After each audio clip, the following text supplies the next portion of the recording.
27 സങ്കീർത്തനം. കർത്താവിൽ ആശ്രയം. കർത്താവ് എൻ്റെ പ്രകാശവും രക്ഷയുമാണ്. ഞാൻ ആരെ ഭയപ്പെടണം? കർത്താവ് എൻ്റെ ജീവിതത്തിന് കോട്ടയാണ്. ഞാൻ ആരെ പേടിക്കണം?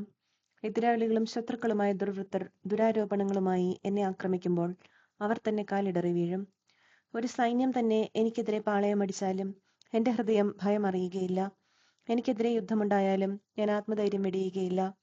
ഒരു കാര്യം ഞാൻ കർത്താവിനോട് അപേക്ഷിക്കുന്നു, ഒരു കാര്യം മാത്രം ഞാൻ തേടുന്നു, കർത്താവിന്റെ മാധുര്യം ആസ്വദിക്കാനും കർത്താവിന്റെ ആലയത്തിൽ അവിടുത്തെ ഹിതമാരായാനും വേണ്ടി ജീവിതകാലം മുഴുവൻ അവിടുത്തെ ആലയത്തിൽ വസിക്കാൻ തന്നെ. ക്ലേശകാലത്ത് അവിടുന്ന് തന്റെ ആലയത്തിൽ എനിക്ക് അഭയം നൽകും. തന്റെ കൂടാരത്തിനുള്ളിൽ എന്നെ ഒളിപ്പിക്കും.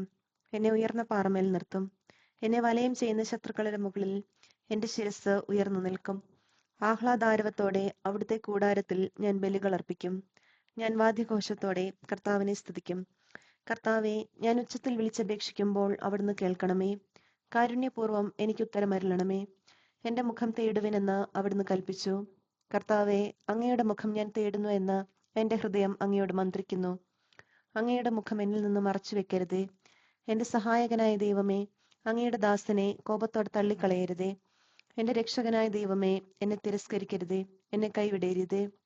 അപ്പനും അമ്മയും എന്നെ ഉപേക്ഷിച്ചാലും കർത്താവ് എന്നെ കൈക്കൊള്ളും.